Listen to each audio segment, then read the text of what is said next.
Hello, everyone, and welcome to another episode of Lords of Limited. My name is Ben Warney, and joining me on the line, as always, is Ethan Galewind Moose Sachs. Ethan, the Moose is loose. This card is great. The moose is loose, the card is great. I cannot deny these things. Those are both true statements. Why am I the Galewind Moose, though? Because I'm great? You're great. Yeah. Wow. You nailed was it. Wasn't expecting just a clean, positive take on this Sunday morning, but I appreciate it. Yeah, that card has been as impressive as it looks. Thought it was good, and it has lived up to the hype. Yeah, it's just, yes, I sort of like conceptually knew all the things, and this is, of course, the 6-mana 6/6 flash, vigilance, trample, one more, reach. Of course. Yeah, Colossal Dreadmaw with flash and reach and vigilance. Cards excellent. Like I conceptually knew in my head, I was like, this is going to be great. And then, played out as expected and better. So how was the early access for you? Did you do any pre-releasing, anything like that? I did an early access on Wednesday, tried to do some early access on Friday on Magic Online. Unfortunately, I think I missed the one draft pod that fired. I built a sealed pool. That was about it. And then I did a pre-release, sort of like home pre-release with some friends. So did a like round robin with 3 other buddies. I got my hand on some sealed, got my hand on some draft. I feel like I've got at least some good information or some information. We'll see how good it is for this week's episode. How about you? Yeah, I'm feeling good about where I'm at with the format. I think I have a pretty clear idea of what's good, what the good archetypes are. I did 3 drafts during early access because it was #Bandcamp week. So I taught all day and then stayed up until like 2 in the morning and then went to Bandcamp as a zombie the next day. Just for you folks. Listeners, for you, the sacrifices that are made. For me, too, if we're being honest. I mean, I wanted to play the new set, but I could not stay up any later than 2. My eyes were... Anybody who was watching the stream, people were like, why'd you do this? And I was like, I'm tired. I'm exhausted. That's why I jump attack this card. Yeah. So did that, and then couldn't go to the pre-release because we had a preview performance on Friday night. And Saturday pre-releases at my store just don't really exist. But my brother and I did a home pre-release. I didn't even really know this was a thing. We just went and bought... 2 pre-release packs, took them home, actual kitchen table magic, just on my kitchen table, busted open 2 pre-release kits, played the decks, swapped the decks, and then built draft archetypes from the pool, like busted out the Sharpie on basic lands to proxy up some cards we didn't have. It was like the good old days. It was an absolute blast. That's really fun. Shout out to you. I love that. Love that as an idea for folks at home too. I gotta think about that. So wait, what do you mean once you Sharpied up some cards for draft archetypes? Yeah, so after we played the sealed and swapped the sealed decks, we just put like a 12-pack thing together, and then he built like white black vamps from our pool, and I built green blue frogs. Like we just picked 2 colors and each built a draft archetype, like essentially draft skeletons, but we actually built the deck. And then we were missing some of the red burn spells. Like we didn't have Take Out the Trash. We didn't have Agate Assault. So we just proxied those up because you're going to have those cards in the red archetypes, you know? So the cards that we didn't have that we thought would be draft staples, we proxied up and jammed some draft decks against each other. Awesome. So you get extra intel. Excited to talk about this. Yeah. So I sort of like jotted down my thoughts in our Google Doc here. And then Ben came through with his. And I think we seem to be, I feel like the Venn diagram's there. And I think we'll have some us being in line on the format. We'll have some push and pull in some spots, but we're all just guessing here, like with our early takes, just trying to get ready for week 1. Well, next week we'll have some real good intel once we get a week of drafting under our belts. But for now, let's talk about a little housekeeping. Then we'll dive into the meat of the episode. First things first is the Patreon page. Patreon.com/Lords of Limited is where folks can go to give back to the show. We have a lot of great perks over at the Patreon page, and really the best perk I truly believe right now is the Discord. Access to the Lords Limited Discord is awesome. It's a great place for 24/7 limited tech support.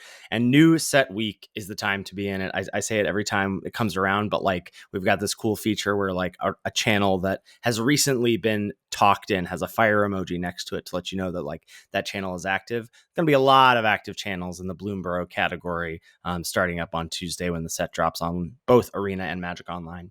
We have other perks as you move up the reward tier rankings as well, including access to our show notes. I referenced the document already, and access to the episode a day early ad-free. So if any or all of that is of interest to you, head on over to the Patreon page. And of course, we want to shout out our new patrons the first week that they join. So this week we are welcoming Morgan, Seamus, Pavel, Jake, Krista, Bram, Peter, Florence, Quinn, Austin, Dimitri, and Tokyo Muldrifter. Thank you. We really appreciate your support. Yeah, cannot say thank you enough. Those folks are getting in on the new set, and you should be getting on the Discord at new set time as well. And also want to shout out folks who in our Discord or via Patreon or on Twitter or in the YouTube comments gave us feedback on the little shift we made for the crash course last week. Really appreciated that. Ben, I assume you saw it, but a lot of people liked the sleeper comment section. I know what the people want. I bet you do. And and we also got behind the scenes. Behind the scenes of the podcast, I appreciated Ethan's compliment there because I was like, I kind of want to do this sleeper comment section. He was like, nah, that's dumb. Just put it in your top 10 comments. And I was like, no, I think because it's different, right? Because your top 10 commons, you're trying to pick the 10 best commons. And then we just have like a good list of commons. Plus, then sleeper commons that's where you're gonna put the hot takes. You get to put your hot takes. I like it. Yeah. And we also got some feedback that people want us to give maybe a little list of some rares. So we might have to think about how to pepper in. I'm very anti-rare in the crash course, but we might have a way to chat about some rares in future crash courses. I mean, I don't know that it's crazy because, especially in a set like this, because there's the rares really juice up the archetypes. There's like a gold rare for each of the archetypes that really, again, gives you a clear direction for the archetype. And I just want to compliment you as well. This was the first time I really felt like, yeah, the comments really don't matter that much, do they? Like, I think it's a great shift by you and being forward thinking about how we're going to adapt to play boosters being the new norm. And I do think uncommons matter quite a bit more than commons at this point. So props to you for leading Lords of Limited into the future. Here we go, charging the way. All right, let's chat about big picture Bloomburrow stuff. The format feels extremely linear to me at the onset, right? Color pairs, and this is not a surprise. Color pairs do specific things, and you want to find your way into whatever the open color pair is for your seat. Yeah, it's kind of interesting. The format feels to me like a core set, but that has a lot of synergy. It's like introduction to synergy. This feels like, we were talking about, is this core set plus or Modern Horizons 3 light? And I think it is core set, but way different than any other core set we've had, in that if you hit the synergies for your color pair, your decks can do extremely dumb things, like Modern Horizons 3 power levels of dumb things. But then there's also just core set type games where you can really run out of gas or flood in the format if you don't have engines or your synergies don't set up engines for you. It's just a really interesting depth level.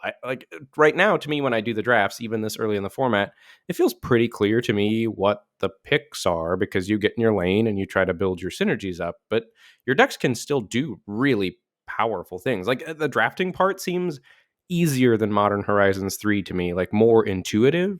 But the decks can really do some sweet stuff, like way more than you would expect from a core set. And you're saying synergies, but to me, it just feels like following the directions, painting my numbers a little bit. Like, do you really feel like once you're getting into a deck like blue-green frogs, that like there's something where you're like, I got this thing to do? I mean, I guess you're trying to think about, things to blink and things that blink, basically, right? Like, each color pair kind of has an A plus B synergy in that way.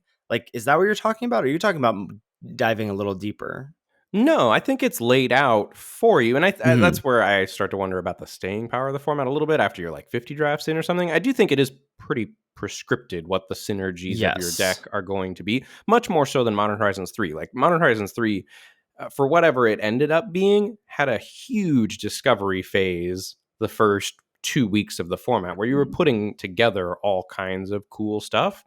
And I think you will experience cool synergies in each archetype, but generally I think each archetype is going to be doing the same thing draft in and draft out. I think paint by numbers is a great way to describe it, but it's still a really cool work of art if you manage to do the synergy paint by numbers. Yeah, I do think like when you get to achieve the ceiling of the 10 archetypes, you're gonna have a really good time. Like, I had my best deck on Wednesday in early access was this really good blue-green frogs deck.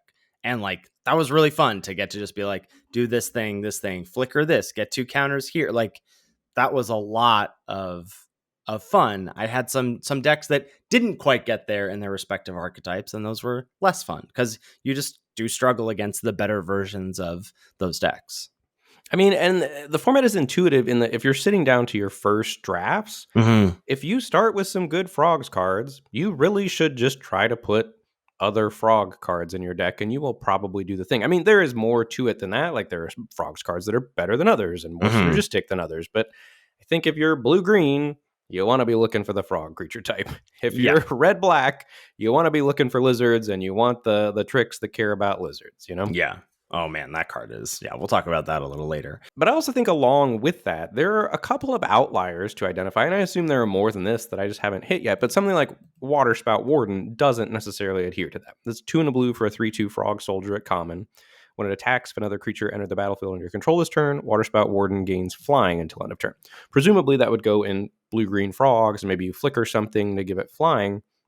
I think it's actually its best home is in blue-white because Right. it's a ground creature that you can then dump all your flying, pulls up the ground creatures and puts counters on them or whatever, and then will still attack as a flyer. Yeah. Similarly, something like Raccoon Rallier. This is one in red for the 2/2 Raccoon Bard at common. Taps to give something haste until end of turn, activate only as a sorcery. That's better in red white Valiant than it is Correct. in red green, Raccoon expending. It's still playable in red green, but its best home is red white. So it's not 100% creature types go with creature types, and you should be on the lookout for stuff like that. And I'm sure there's more than those too. But generally, you want to be a 2-color streamlined color pair, putting all the squirrels and all the foraging in your black green deck. It felt a lot more, we're talking about comparing it to other sets. Like, is this like a core set or, synergy, whatever? Like, I also felt like vibes of guild sets because of the amount of what I felt were secret gold cards. Like, I definitely had experiences where black green was the deck I was drafting. There were black and green cards in the pack, but they weren't cards for the black green squirrels forage deck. Like there's just a lot of, and so there it doesn't look like it's a gold set, right? A guild set with a bunch of gold commons, but there kind of are. I mean, the cards you just shouted out, like Waterspout Warden isn't exactly a secret blue white gold card, right? You can still play it in blue green frogs. You can play it in theoretically any blue assertive deck because the 3/2 it'll attack as a 3/2 flyer a lot. Same with Raccoon Rallier, right? You can play that in red black aggro, even, right? A 2-mana 2/2 tap to give something haste. That's just like a generally good assertive card. But I definitely found a pinch of like, my deck is trying to do a very specific thing, and these commons are ostensibly in this color or color pair, and they don't do that thing. And did you feel like that was a result? Like, do you think somebody was competing for you with black green squirrels, or do you think the packs just broke poorly? What was your sense of It's that? hard to know. I think it might have been, my guess is it was more the former, because I definitely was, it's early access. You want to try and be like, okay, I just drafted this deck. I don't want to draft that again, even though maybe that's what's the correct deck for my seat. So I probably was trying to push down some lanes more than I normally would on a any given draft. But I do think that can happen with the way the packs break too. Well, and I think along with that thought, if you put, I mean, maybe not something like Waterspout Warden, but there's a lot of cards like Moonrise Cleric, let's say as an example. That's the Orzhov common. One Orzhov for a 2/3 flyer, and whenever it attacks, you gain a life. Mm-hmm. That's playable in every deck, Like, as long probably. as you're heavy in that, like, if you're white blue, 10 white sources, you can play it. Right, but it's only going to be excellent in white black, and putting cards, much like Modern Horizons 3, putting cards in the wrong home is a significant detriment to not only their power level but then your deck's power level as an extension. Like you really do want to paint by the numbers, as your example was. Yeah. Well, and I think as a result, one of the things I'm really interested in this first week, I think this is, and to our listeners as well, like, we're not going to be able to outline these cards, but I think this is what you want to be looking for that might help you get a leg up on the folks you're drafting with in this first week, is identifying what the flex or glue cards are. Because the one, like, getting to start off with cards that are just going to be good in any deck versus trying to shoot the moon a little bit, like starting with a great blue green frog rare or great black red lizard rare, and then just being like, want to do this thing. Sure, you might shoot the moon there, but you also are pretty likely to have to move off of that as well. And I think like identifying cards are like, oh, this is just good, like the stoat, the 1 and a white 2/2 first strike lifelink. Like, doesn't have, like, sure, that has some gain life on your turn synergies, so it might be at its best in black white, but that's going to be just excellent in any white deck. And those kinds of cards, maybe the ones that are less obviously great as well, I think are worth identifying. Well, and you had talked about the duos a bit. I haven't been that impressed with a lot of the duos. I would say like half of them are Yeah. pretty good, and half of them are largely unplayable or hope to never play. I think that's a right take, but honestly, the ones that like I was high on already, like Baker's Bane duo, the one in a green, that one is excellent. Like, I didn't realize that was both types when I first read it, and like how good that was going to be. Because I was just like, well, that's just a good card intrinsically. I also think the Glide Dive duo is very good. I know I'm higher on this than you, but this is No, I'm coming around. I think that card's good. It's 3 black for a 3/3 flyer. When it ETBs, you drain 2 from your opponent, which I just have found very impressive. But I didn't realize. I was like, oh, that's a rat lizard. And like, that does just matter enough that it bumps it up. You're right. Like, unfortunately, like white is good, but white's duos are not good. It's got the 1 mana 1/1 mouse rabbit. Oh, do you like that one? No, I don't like that one. That one's terrible. But the 1/2 gain a life is but it's just great in black white. Yeah, it's not really a duo. It's not really a duo. That's what I mean is like, I think you want to identify the ones that like, oh, those are going to actually good in 2 decks. Are actually good in 2 decks. Yeah.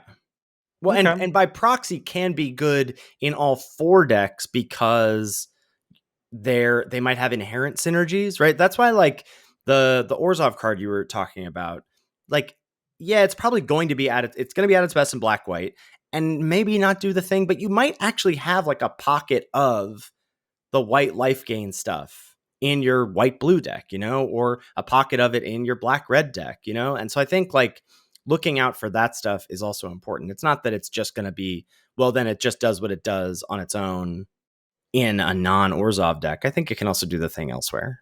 Right. That's another interesting thing about the format. So, for example, the green decks. If we look at the green color pairs, you have black-green squirrels, blue-green frogs, red-green raccoons, and green-white rabbits. Yeah. Like, in all of the archetypes, one of the base colors is much more the dominant color, I think. Like green is much more predominantly squirrels and frogs, yes, than it is raccoons and rabbits. And like white is much more predominantly. This is such a good take, Ben. Yeah, this is great. No, that's like, well, it's like it goes back to this is a real deep cut for the Lords Limited fans out there, but your synergy theory idea, and like that, not like all the colors, like you have inherent synergy, and then you have like secondary and tertiary synergy, and it's so right that like green does. Like my green blue frogs deck had like 5 blue cards in it, right? It was like green frogs, basically. Like I probably could have done that, like other than Pond Prophet being difficult to cast, I could have been green red frogs at that point, Right. So like during early access, blue has a lot of spells synergies. Like in blue red, blue is the predominant spell synergy color. And I got a lot of the good blue payoffs, and I was like, God, red's just not open. So I played blue-black spells, which I think that's like going to be an exception rather than the norm. Like I do think blue-black wants to be, but I got enough blue-black wants to be rats, but I got enough of the blue spells payoffs and enough of the good black instant and sorcery removal that I was able to just kind of substitute black for red, because all of my blue spells payoffs were just blue. Like I didn't have any of the blue, red, gold cards, and it was a really cool deck. Oh, that's nice. Yeah. So I bet there's probably stuff like that where you can get deep enough into a color and a color doing that thing, and then support it with whatever the secondary color is, whether that's what its intended pair is in red, for your example, or black playing a support role as well. Right. I have found that felt that we're back in Outlaws of Thunder Junction territory with not like hit the battlefield 2-for-1 rares, but like, you better answer me, or like next turn this is worse, and the turn after it's worse. Like snowbally rares is what I have felt from the rares that I've seen, both on my side and my opponent's side of the battlefield. I was actually back in Outlaws of Thunder Junction territory. I'm such a sicko. I joined the Arena Direct thing. Oh my God. Got myself 2 boxes of Outlaws of Thunder Junction on the second try. I had an insane pool my first run and went 3-2, just brutal losses. And I was so tilted because my pool was amazing. So I tilt queued a second one and had a much worse pool and just faced minimal competition until the Bonnie Paul bracket at the end of at the end of Oh the run, like wow. my last 3 rounds. And I squeaked through the Bonnie Paul bracket. I went 2-1 versus Bonnie Paul. Well done. Well done. So now you have 2 boxes of a great format, Outlaws of Thunder Junction, gonna be plopped in your closet. Absolutely. You love to see But it. I do agree that the format feels that way. Like it's very rare driven in the sense that like where the rares come down and they really juice up a lot of the Mm-hmm. archetypes. But in that sense, I also think that's nice rather than them just being stupid strong everywhere. Like a lot of the Yes. really good rares go in exactly one deck. Like Camilla, the Seed Miser, or whatever it's called, the black green squirrels rare is only great if you are Right. dedicated black green squirrels. And if you are, it's great. So that's going to be another reward for, we haven't really talked about this or said it like quite so openly, but you need to stay open and you need to find an open archetype in this format. And those rares being that way make it so that if you do find the open archetype, you can get hugely rewarded with rares too, in Mm-hmm. addition to just good uncommons for your archetype. Yeah, totally agree with that. That's been the hard thing is like balancing. I think that's one of the balancing acts of the format is opening a really strong rare, like starting out because there's not a lot of pivot points. So you start out with great blue green frogs rare, get a good green frog uncommon. If you see the Plume Creed Mentor on pick 4 for blue white, like are you speccing on that? Are you like, how are you going to read signals? When do you pivot? How deep do you go down building? Like, all right, I have 4 cards for one deck, 4 cards for another deck, figure out in pack 2. It's a hard shift. It's different than OTJ, a lot different in that sense, because the fixing is just not there in this set, in my opinion. Like outside, like colorless fixing is not there. Like green, maybe with Heaped Harvest and the Mana Dork. But outside of green, I don't think you get to be like, oh, I'm just going to take this busted rare and it's going in my deck no matter what. Like, I don't think that's going to happen. Yeah, I agree. And I think you aren't generally supposed to be trying to splash. I think No. the best decks are going to be 2-color decks that get there. Yes. Yeah, I agree. And I think we haven't said this yet either, but similar to OTJ, along with rares being good, the premium interaction is very important because so much of the synergy is tied up in creatures that power up the other creatures or that do a thing when more of the creatures enter. Like this rare lizard wants other lizards to enter and then cool things happen, or this squirrel wants other squirrels to come in and forage and then cool things happen. So if you can kill the creatures and break up your opponent's synergy, that's a pretty big boon to you. And you can't go overboard with it because then you're not going to have your own cool stuff going on. But like well-timed premium removal spells go a long, long way in the format. Yeah, I agree. And like so far, and we'll get to some color rankings and color pair rankings in a second, but I think there's a wide range of successful strategies. Like Naya aggro decks are strong, grindy black-green forage or black-white life gain decks are strong. It sounds like you had a nice blue-black control deck. Like there's a range of stuff you can do in the format. And I don't feel a type of way about like, well, I really want to avoid X going into week 1. I generally agree with that. I think any of the 2-color pair archetypes that really get there with their synergies and their rares are gonna be competitive. I do think there's stuff that is going to come together more often, more consistently, more frequently, and be more consistently good. But I think any of it, at least at the moment, feeling is that you can kind of get there. I'm pretty high on green, as we'll get into. Yeah.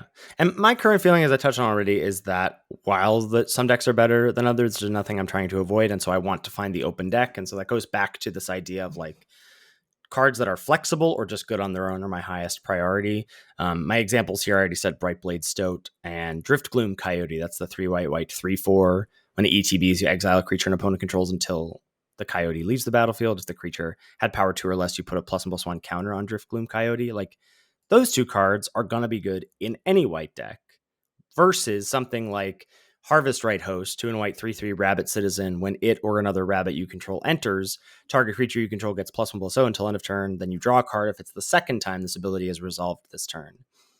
I'm not taking this first and being like, let's try and do rabbits. Like I much more would rather like feel the draft out a little bit with cards like the Stoat and Driftgloom Coyote before getting something like Harvest Right Host. That's my current take on drafting the set. Yeah, I think that's a great recommendation. I have not, I mean, granted, I've only done 3 drafts during the early access thing.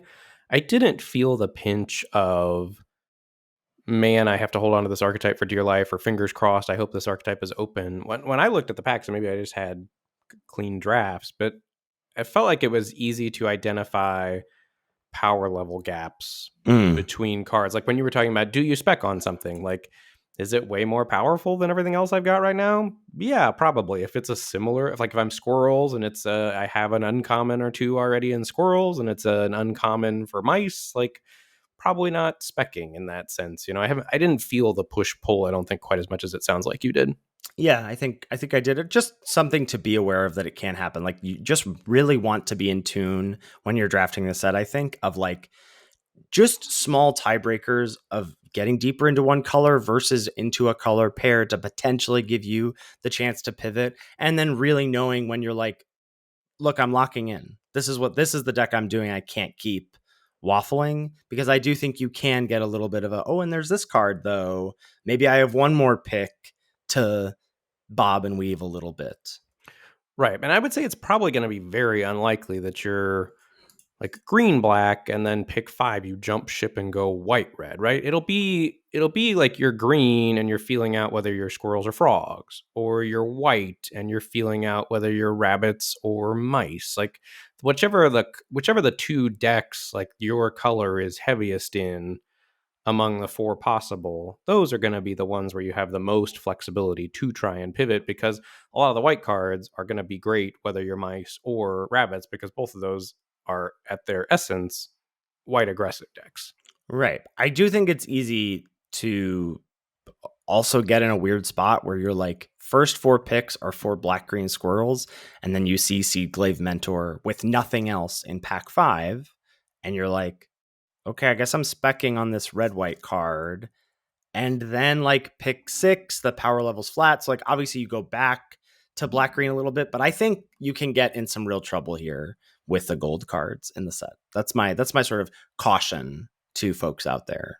As in, like, getting too attached, that Seaglaive mentor you saw 5th, and pivoting when you shouldn't, or in what sense? Yes, in the sense of not pivoting when you shouldn't, because I do think like that's a spot where you do take Seedglaive Mentor, but like how much weight are you giving it? Is it 90-10, 80-20? Are you like thinking about, well, this is pick 5, and then next pack I'm like, well, there's a take out the trash, and that's the best card in this pack. And you can get in a spot, I think, where you're building 2 decks in pack 1.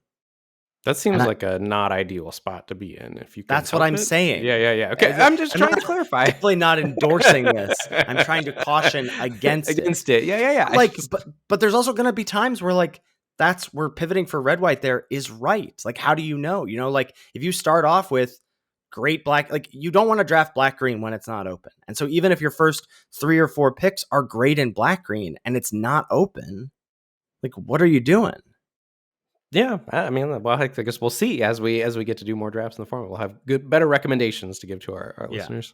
All right, let's get into some rankings here of colors, archetypes, and a revisit to our top 10 commons.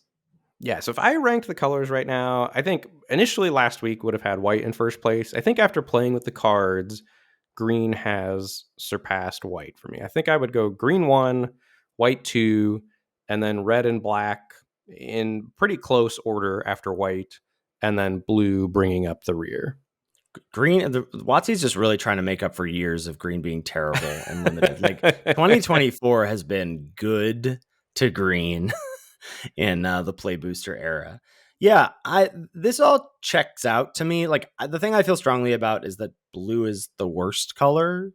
I would have had not like the Naya colors up front and black in fourth, and not feeling really strongly about which of the Naya colors is in first. I played a lot more with white this week than I did with the other color pair or other colors. And so I liked, I like white, black, white, red, white, green. Didn't get to play much blue, but yeah, this checks out to me. Green has been really impressive. I mean, it's got some banger, like strong commons, and its uncommons are really good. Well, that's the thing. Like it's really deep at both common and uncommon, and it's got a lot of the best uncommons in the format. And then if we go back to kind of the look we took at Modern Horizon 3, where you look at which are the best multicolor uncommons and the best multicolor commons, and I think green hits the bill there. We talked about how awesome we thought red white was, but we were like, we don't really like the red white uncommon or the red white common. Mm-hmm. Like green just doesn't miss there. Like the green black No. uncommon's amazing, the green blue uncommon's amazing, the green white uncommon is amazing, even the green red common does exactly what green red wants to do. And then also in the common department, those multicolored commons for green are great.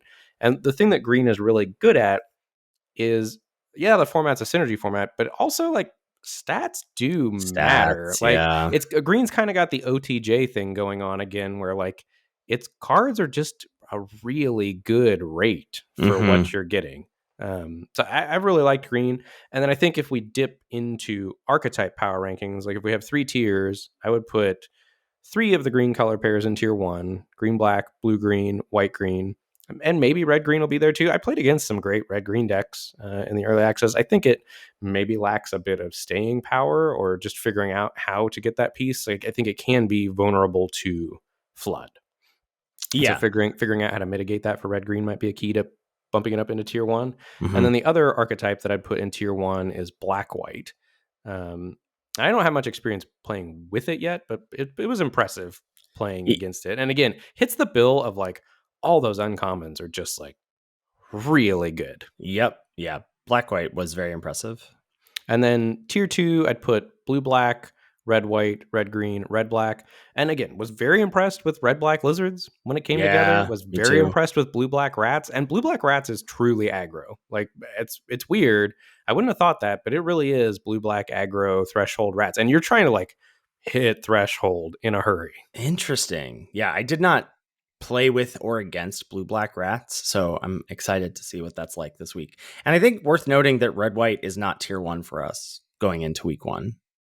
I don't think so. They're just the cards are so small. Like that's where like white got knocked out for me because I thought red white was going to be a house, but like your opponent like offsprings their Flowerfoot Swordmaster on turn 3, and they have like a 1/2 and a 1/1 that then they're Mm-hmm. trying to like trigger Valiant to make their creatures just as large as the green cards are. Right. Well, Like and there's just not a lot. There's way more ways to trigger Valiant than there are Valiant cards. That was the thing I found is like the 1 or 2 times I drafted red white, I was like, cool, I have like 2 cards that say Valiant on them because some of them aren't even that good. Like there's like the 1 in a red 2-drop that has Valiant. You rummage, right? Discard a card, draw a card. Like that's not what I'm trying to do. I'm trying to boost my stats or have like a mousetrap or whatever, and like I just felt like I got tons of ways to target my creatures. I don't have a ton of creatures that care about being targeted.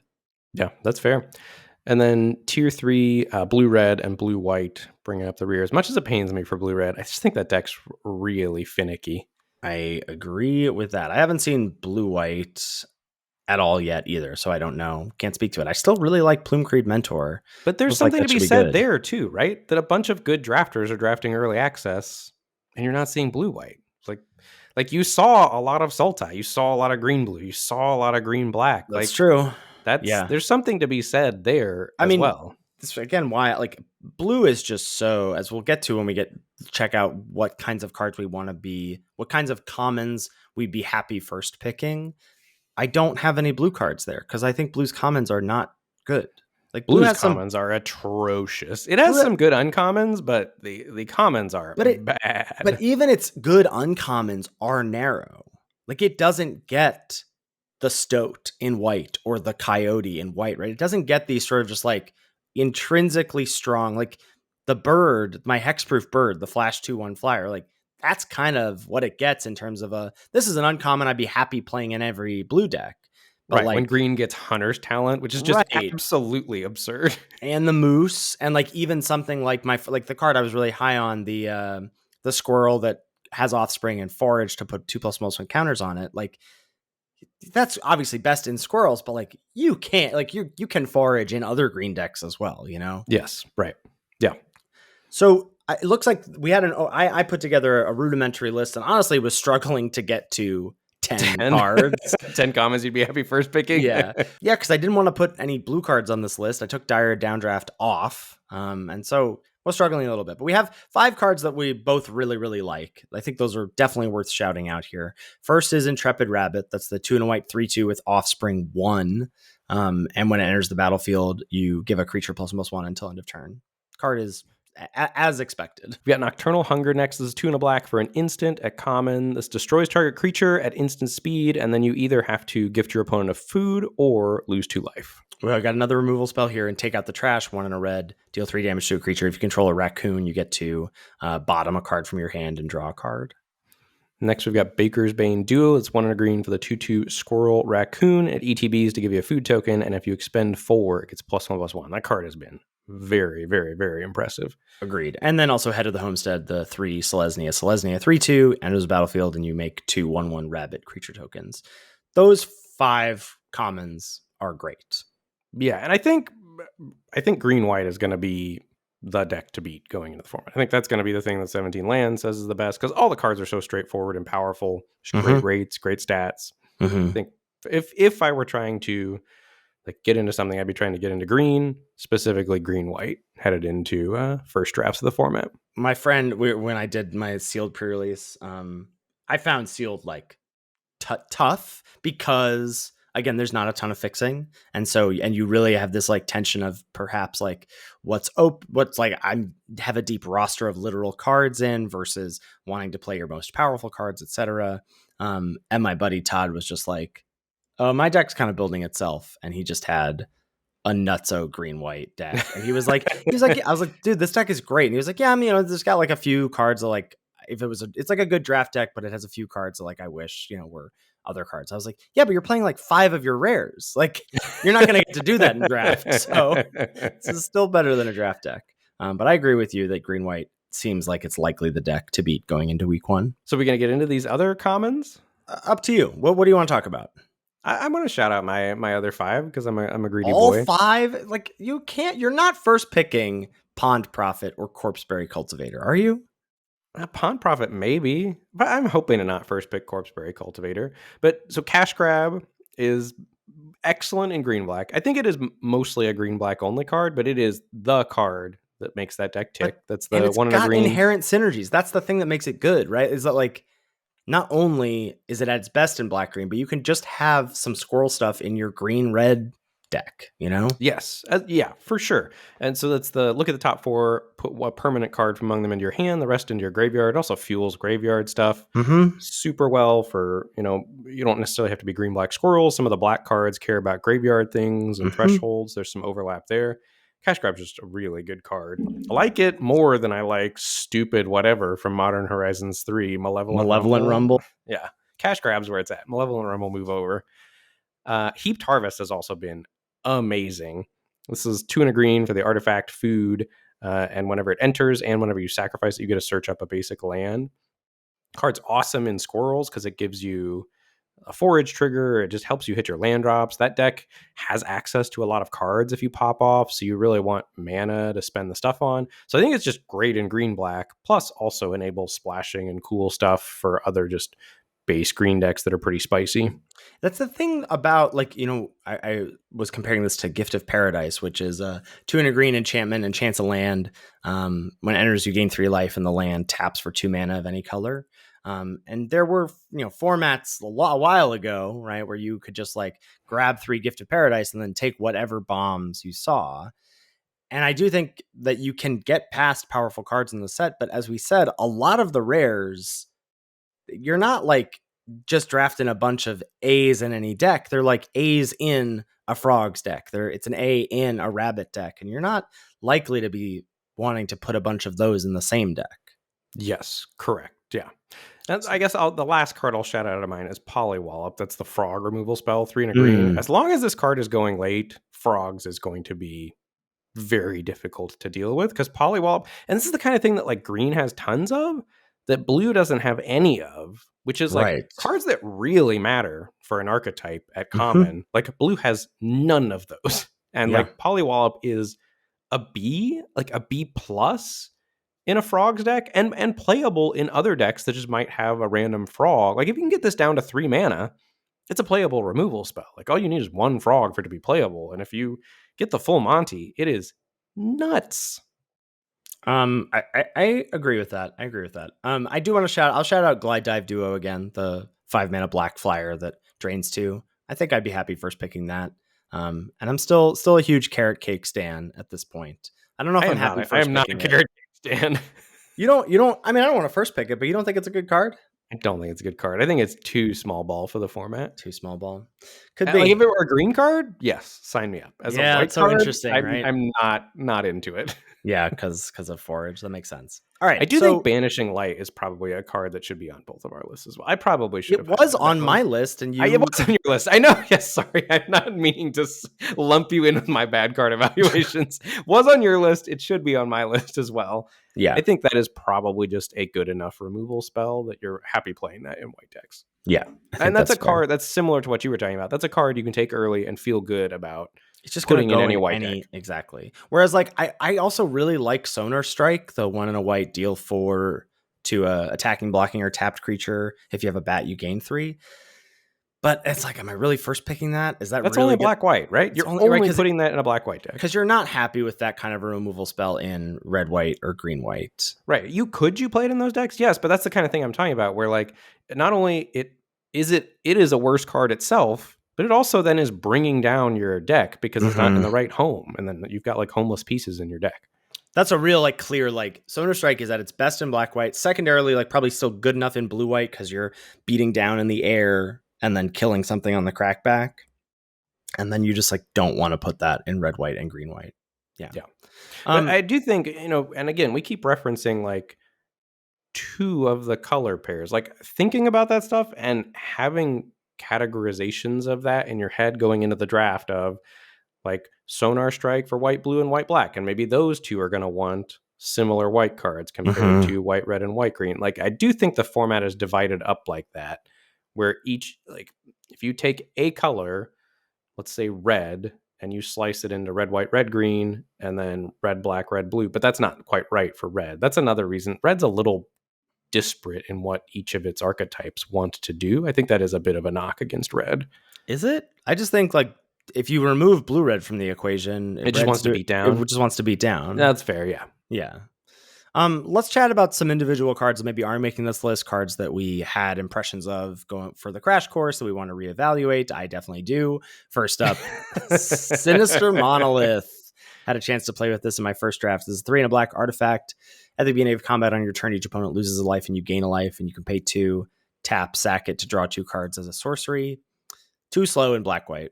Just basically every card I feel like I was higher than you on last week I was wrong about. Like I was just like, that's not getting there, that didn't get there. So not a huge fan of the Monolith.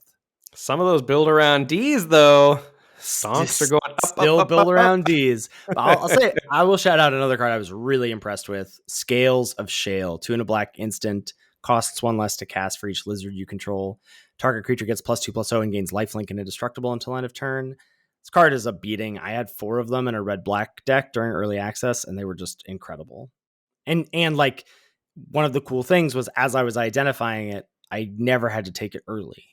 Like, right. No other deck it's like an A in your deck, and no other deck wants it. That's such a sick spot to be in. Like it's as good in red-black lizards as like you're talking about Polywallop in blue-green frogs. It's just like it does the same thing, just like crazy cheap, impossible to really like interact profitably with. Right, you can't play around it because it's so cheap. And one of the cool things it does is it makes racing impossible. And so you get to do stuff where like it looks like you have no idea how to do math because you're like, I'll trade 2 damage for your 3 damage to me and 2 damage for 4 damage. And then you're like, gain 7. And you just completely swing the game back in your favor. Yeah. Next up is Starscape Cleric. This is 1 and a black for 2/1 uncommon with offspring, 2 and a black. It's got flying and can't block. And whenever you gain life, each opponent loses 1 life. Talk to me about this card. I haven't seen it yet. I was not super high on this card.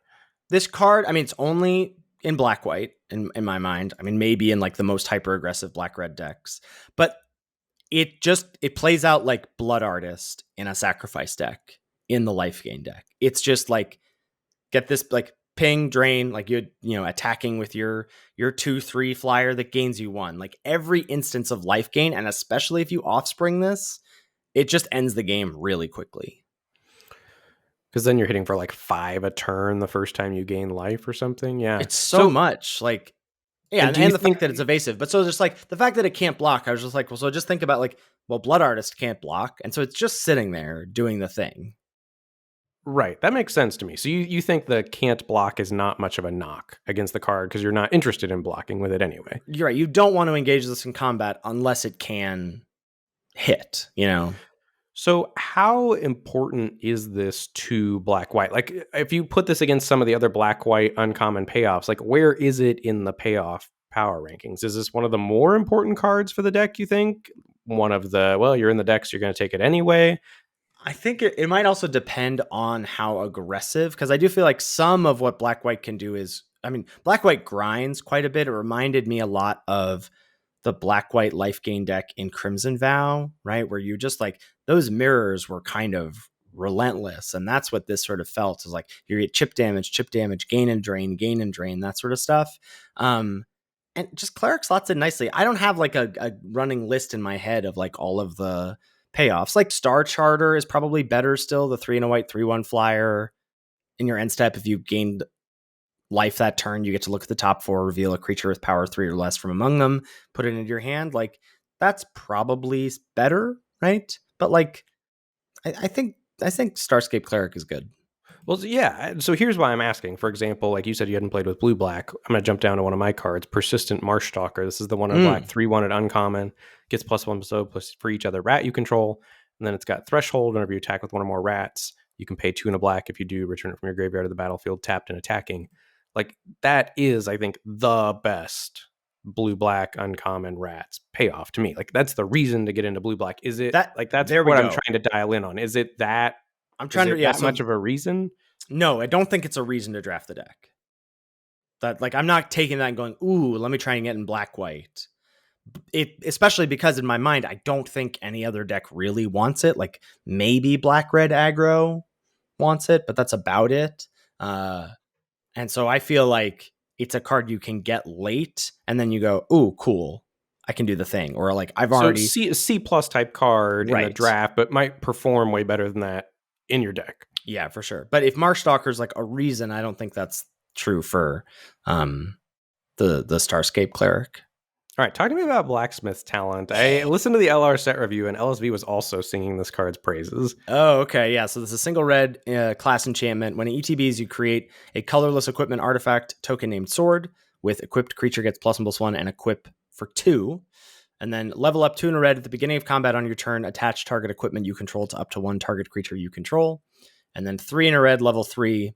During your turn, equipped creatures you control have double strike and haste.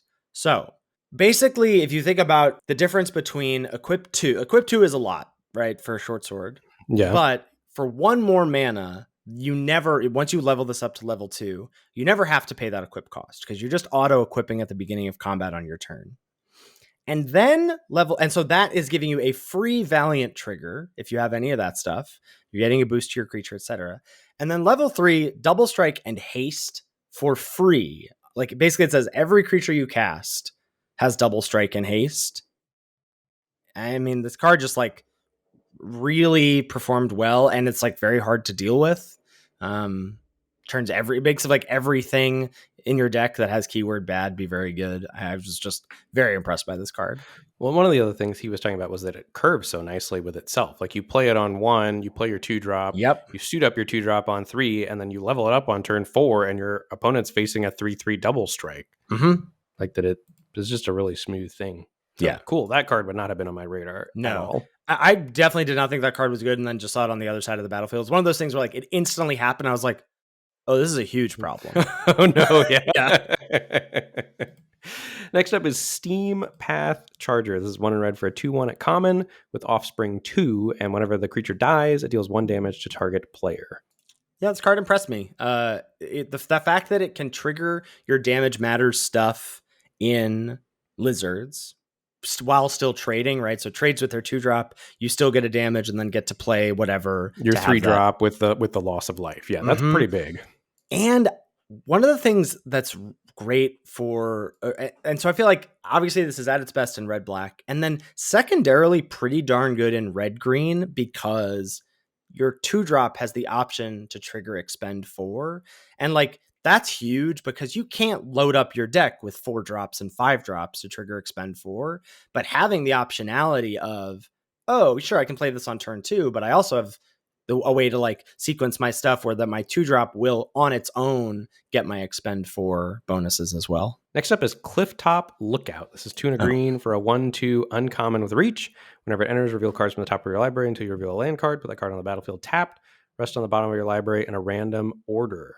You say you think this card might be bad. I do agree it's a very small body. It's hard to say it's bad. Probably just less good than we thought it was. I mean, it's not a pull into green, I don't think. It's not a pull into green. And like, I don't think you're playing this in a non-frog deck.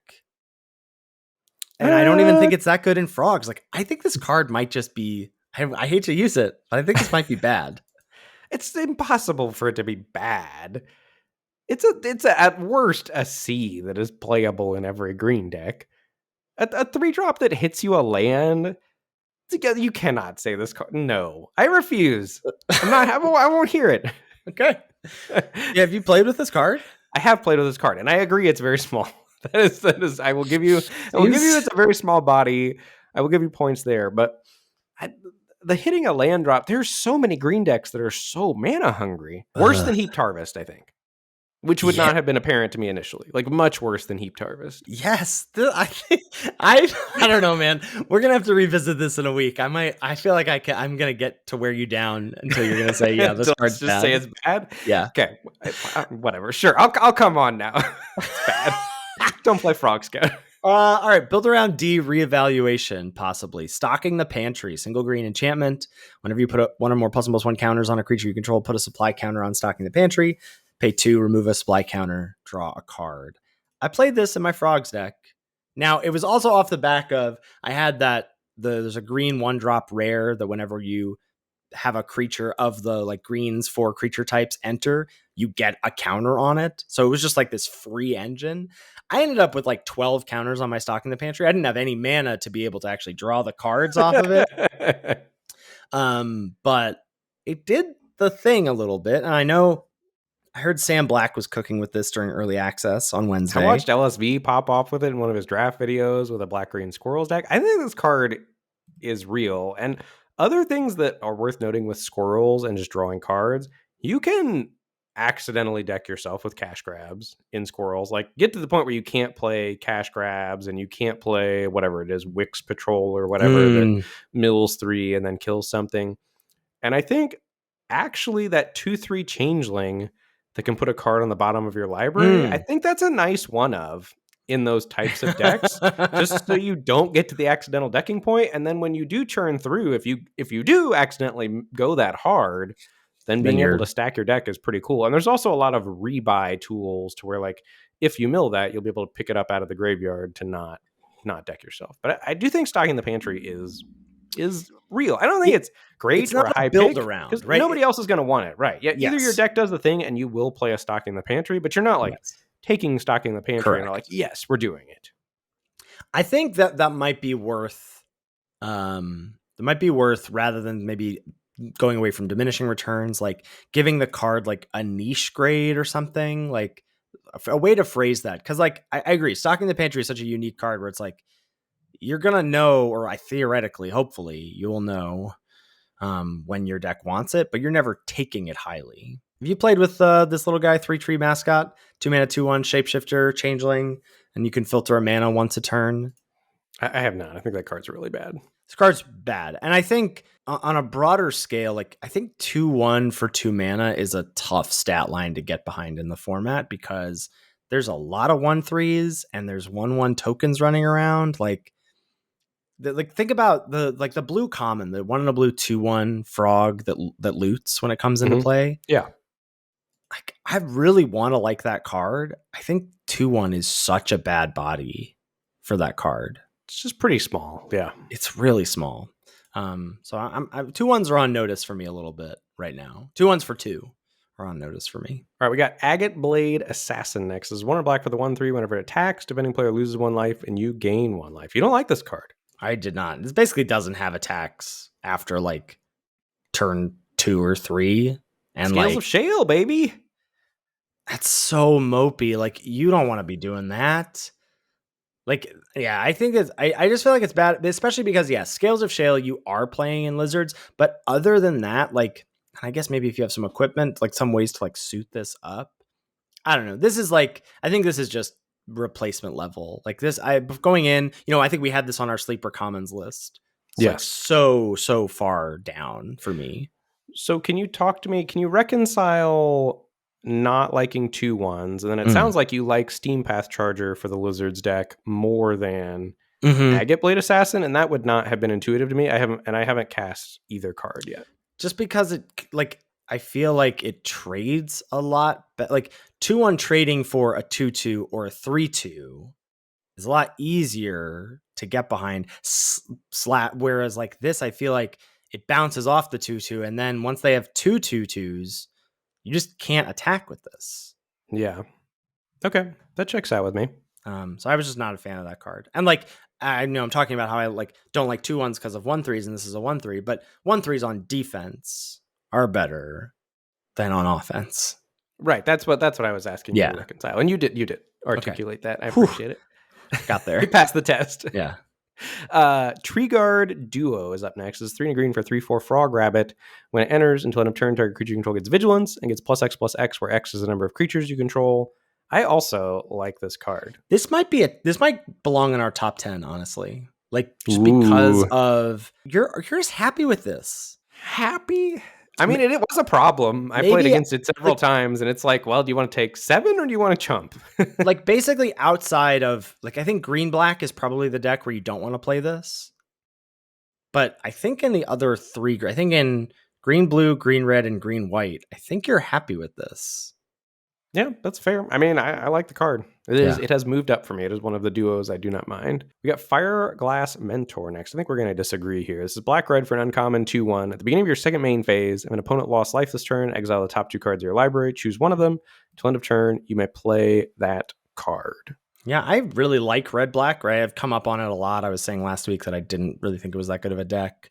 I think it's great off of the back of Scales of Shale. I don't like this card that much. I'm pretty down on 2-mana 2/1s. I haven't cast it, but it's been very impressive from opponents. Much like you were talking about Starscape Cleric, like just never wanting to block or attack. Like this is essentially just kind of a fragile enchantment for your deck. Like, yeah, it's a bad stat line, but if you think about it as just a card advantage engine, it was very oppressive against me from several opponents.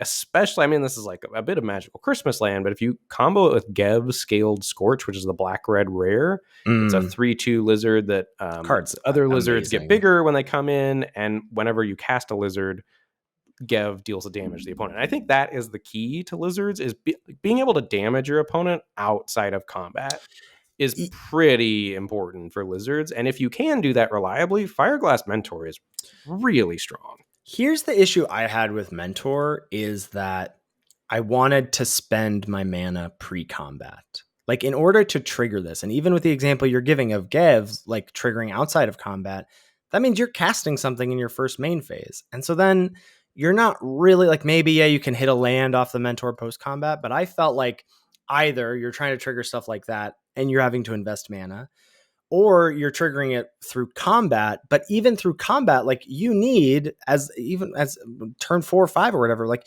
you need ways to push damage. So whether that's spending the mana pre-combat to get some expend triggers happening to bump up stuff to push damage, or being able to cast a trick or removal in combat, like, I just felt like triggering this wasn't hard. Triggering this plus with having the mana to cast the stuff was hard.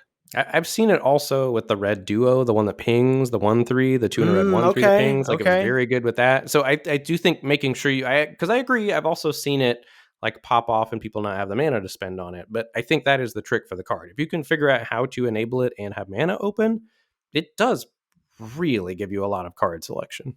Okay. All right. I'll keep my eye on it. And maybe there's a little bit, I haven't seen the 1/3 lizard otter yet. That's the one that taps to deal damage. And then whenever you cast, what is it? Instant or sorcery, you get to untap it. Mm-hmm. But there might be a red-black deck that's more interested in dealing doing the damage outside of combat stuff. So maybe less of a Scales of Shale attacking deck and more of a, like, I don't know, maybe blue-red spells is secretly a red-black spells deck. Anyway, speaking of blue-red spells, not a huge fan of Otter Ball Antics. 1 and a blue sorcery. Make a 1/1 blue and red otter creature token with prowess and has flashback 3 and a blue. And when you cast it from anywhere other than your hand, you put a +1/+1 counter on that creature. I'm just pretty underwhelmed by this. It just feels real small to spend 2 mana for a 1/1. Like if you're really hoping, sort of like that discard spell with flashback that we argued about last week, like this feels like a card that you're really hoping to just like mill or loot away, and then it's like quote unquote free, and so But it's that's fine. bad, right? But Like that's this card's bad. Yeah, I That's what I'm agree. saying. It's really small ball, and that's where like the core set green thing like comes back into play. Like some of the other colors are like trying to do stuff to like get their stuff to just a normal size for the format, and that is not where you want to be. Yeah. Dire Downdraft is next. This is 2 and a, or no, it should be 2 and a blue most of the time. 3 and a blue for an instant, costs 1 less to cast if it targets an attacking or tapped creature. Target creature's owner puts it on the top or the bottom of their library. This is fine, but it's not premium. Like there's enough stuff running around that has ETBs and cares about ETBs. This card gets awkward really quickly. Well, and it's so expensive when you're trying to clear stuff out of the way. Yes. Like 4 mana to interact when you're like trying to be the beatdown is a big ask. Which you never are going to be as a blue deck because blue's horrible. Right. But boom, got him. No, it's not that bad. You should still That's pretty bad. Flowerfoot Swordmaster is next. This is white for a 1/2 with Offspring 2. Has Valiant. Whenever this creature becomes the target of a spell or ability you control for the first time each turn, mice you control get +1/+0 until end of turn. Again, this is like really understated compared to most things in the format. And then so it's 3 mana for a 1/2 and a 1/1, and you're trying to pay like get 2 Valiant triggers to then make them into a 3/2 and a 3/1 plus some other mice. Like it's just so much has to go. How much work are you doing? Where Yes. other decks just don't have to do that work. Don't have to do the work. Yeah. I think I'm pretty down on Flowerfoot Swordmaster from where I was. Also down on this next one. Interesting. Not a B, Ben. Not a B. Not a B. This is Daring Wave Rider. 4 blue for a 4/4. When it enters, you can cast target instant or sorcery with mana value 4 or less from your graveyard without paying its mana cost. That spell will be put into your graveyard. Exile it instead. This is a little on the expensive side for it to really pull you into blue-red. And like that's a deck I don't really want to be pulled into. Like you're just behind so often as that deck, and this isn't quite good enough to catch you up. Was what I found. Can you play this in blue-black? Like yeah, right. Like this. I mean, it's kind of doing like if you have a removal spell, it's kind of doing like a Wix Patrol impression in blue-black. Right. It's a weird. That was what my blue-black deck was. It was Daring Wave Riders and the crabs in a spell shell. Speaking of the crab, Eddie Merc Crab is next. 5 blue for a 5/5 with flash at uncommon. Costs 1 less to cast for each instant sorcery card in your graveyard. Enters tapped if it's not your turn. And when it enters, tap up to 2 target creatures. This is the real deal as far as spells payoffs go. Like this is, if you're going to draft blue-red, should be for Eddie Merc Crab. And also the fact that this is just blue is cool. Like I think it's going to give you outs to do blue-black spells, that kind of thing. But like, so you don't want to first pick this, right? Correct. Yeah. I mean, well, I would. I mean, but I think it would be a less than desirable first pick. Like, I mean, if you got a choice in the moose versus this or something, you're taking the moose 10 out of 10 times because it's just single colored and asks nothing of you. Correct. And so like I just feel like over the years, we would have called this a build around card. But you're not building around. I mean, you are in the sense of it goes in a specific deck, but you're not. My connotations for cards that are like build arounds is like you're taking it and trying to like it's a reason to do the thing. This is a reward, right? Yeah. I mean, it's like a B-. This does get me to start one of drafting blue. Okay. But I think it's just if you're building a blue deck, but I guess it doesn't go in frogs. It's probably a blue-red or a blue-black gold card. Mm-hmm. But it is powerful. Like even if you're spending 5 mana for it, if you've got any other board presence, it shuts down your opponent's attacks and then gives you clear attacks with almost all or most of your team. It's just very swingy on the board state. Yeah. No, I buy it. It's a really powerful card. I'm just trying to figure out, okay, even if I'm thinking about it as blue-red, blue-black hybrid, then where am I taking it? Like, do I start off? Because I could see like starting off with red removal spell, or black removal spell, and then seeing Eddie Merc Crab third and going, okay. Yeah, I think the difference between what you're trying to get at, which is this is more of a reward than a reason, is I think this is just an intrinsically very powerful card.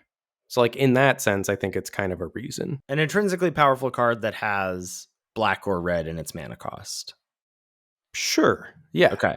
But then Okay. it is like, I am happy to spend 3 blue for a 5/5 that Yeah. does what this card does, and that doesn't take that much building around. That's what I'm saying. Like, I don't think you have to do that much work for this to be a very good card. Okay. All right. That makes sense. Shoreline Looter is up next. This is 1 and a blue for a 1/1, can't be blocked. And whenever it deals combat damage to a player, draw a card, then discard a card unless 7 or more cards are in your graveyard. This is a very good threat, very good card selection. This is best in blue-black, but I think you can play it in most blue decks. Because it helps you get to threshold, and then all like over the course of 3 or 4 turns, you're dumping a card every turn, and then you cast some spells or whatever, trade some things off. Once this is turned on, it must be killed, and it being unblockable is just randomly really great. Okay, yeah, I haven't played with this yet, so I'm on the lookout. I'm still very skeptical of 2 mana 1/1, but again, I think it's in the category of a few of the cards we've talked about where you're like, it's just not it's an enchant, it's a fragile enchantment, right? But like this has the benefit of, well, if you are actually in any way aggressive, it's also progressing that game plan as well. Yes. Next up is Bone Cache Overseer. Black for a 1/1 Squirrel Warlock at uncommon. Tap, pay a life, draw a card. Activate only if 3 or more cards left your graveyard this turn, or if you sacrificed a food this turn. This card is incredible. I saw it in a black-green deck that Florida Mun was piloting in early access, and it was really good. Yeah, I mean, it's black-green only, but it is, again, excellent in black-green. Like, it being a 1-drop that lets you curve into cash grab being turned on, like with a squirrel already in play, is amazing. The other thing that's really cool, it wasn't immediately apparent, is you don't actually have to forage, right? To you be can able just stack a to food. tap it. Like, you can just sack a food that's laying around, or you can sacrifice your heaped harvest to itself to go get a land and then draw a card.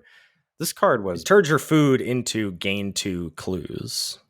Yes. It's yeah. Very, very, very strong. Yeah, I buy it. I'm convinced.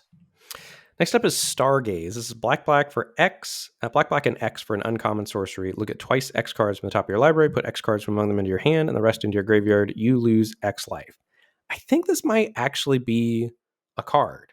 Like, not a very high pick, but I think you can run out of gas or flood in the format. Like, the format feels core set-esque in that way. And I think you have time to, assuming you affect the board, then play a Stargaze late, much like Bath Song or whatever. I think casting this for 5 lets you see 6 cards and take 3 of them. I mean, losing 3 is not ideal in that scenario, but assuming you can afford to tank that, like, you're probably having some amazing turns the turn after you cast Stargaze. Yeah, I agree. I think like you're only a specific kind of deck wants this, right? A black control deck, and that's probably... But yeah, black green and black blue probably are the only ones, or maybe black white also, because you can afford the life hit in black white. Right, yeah. But both black green and black blue also really benefit from the cards you don't use going into your graveyard. Like, being able to turbo on threshold is really strong.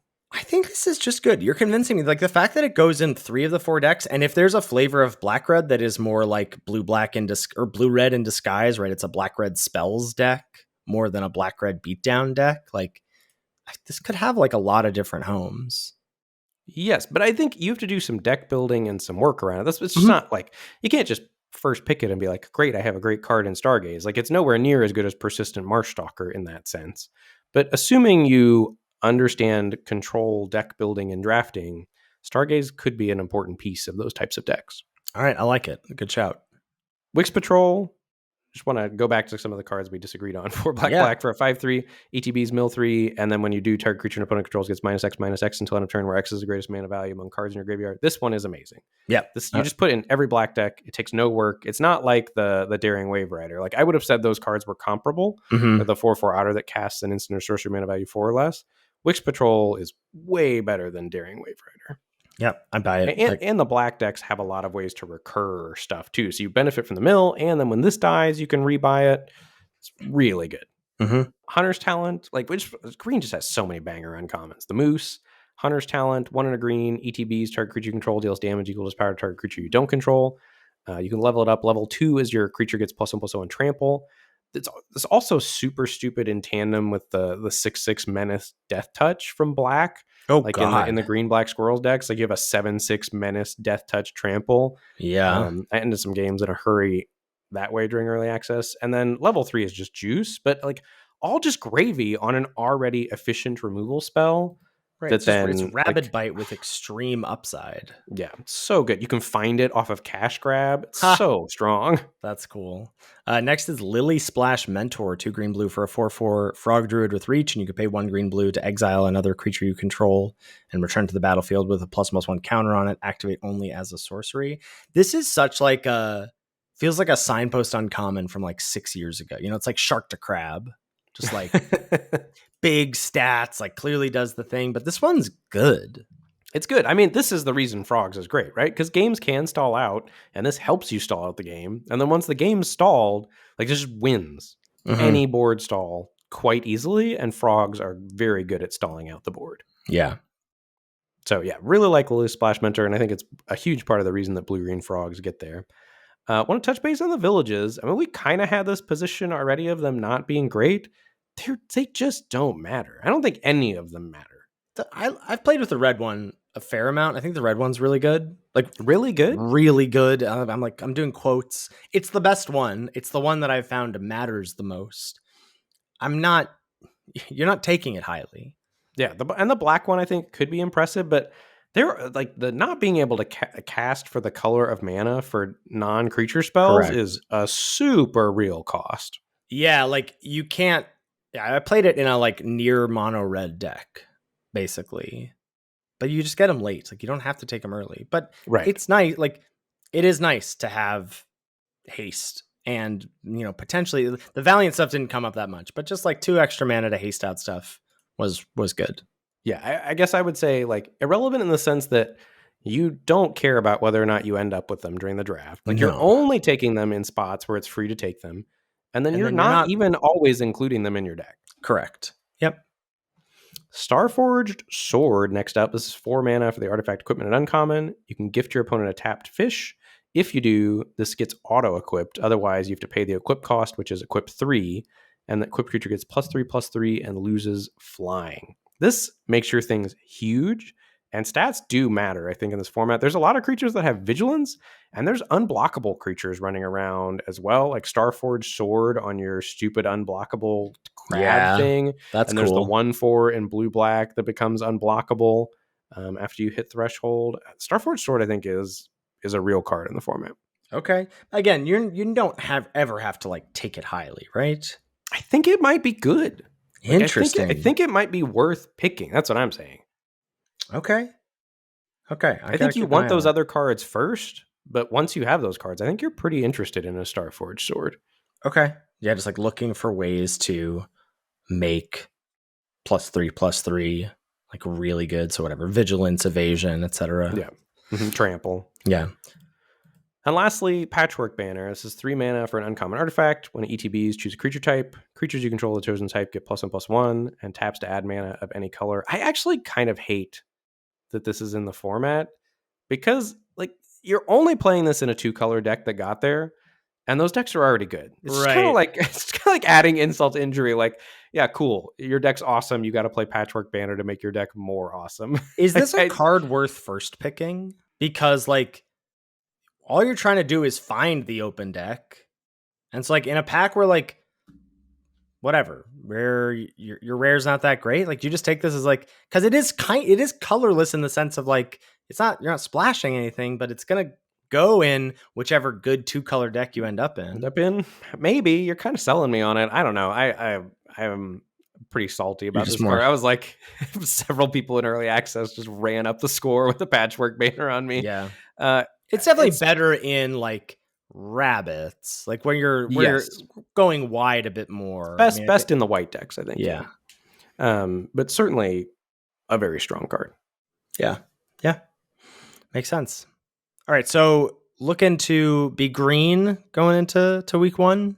I think I'd be looking to be green going into week 1. But again, with the caveat that, like, I don't know, you open a black-red lizard that's rare, like, I think all of the decks are really, truly viable. I would be trying to stay away from blue-red and blue-white, I think.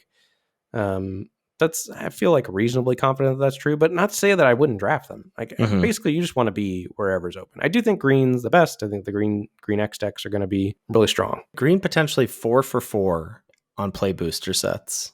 Is that true? It wasn't like the best, but it was we had it as number 2 in Murders at Karlov Manor, and then OTJ was nuts. Modern Horizons, it was nuts. Nah, it was overrated in Modern Horizons. Yeah. Green wasn't that good in Modern Horizons. That's the information we want to be putting out there. All right, that's all I've got. Anything else from you? No, I'm ready. I'm excited to. We'll have one day of respite here on Monday, and then I'm excited to dive in on Tuesday. I have 1 week to draft this format before school starts. Oof. Summer break, we hardly knew you. Yeah, it feels bad, man. All right, great place to wrap us up. Thank you, as always, Salty Pretzels, for our intro and outro music. Make sure you give it a listen. You can find all of our content on our website at lordsoflimited.com. Links to, we've got our tier list up there, Bloomburrow tier list, courtesy of Ben Werney here, is up on our website, as well as access to our episode backlog, our YouTube channel, our Twitch streams, respectively, our Patreon as well. All that stuff over at lordsoflimited.com. If you've got any feedback about the show or any questions, shoot us an email at lordsoflimited@gmail.com. Thanks so much for listening, and we'll catch you next week for another episode of Lords of Limited. Thanks, everybody. See you later.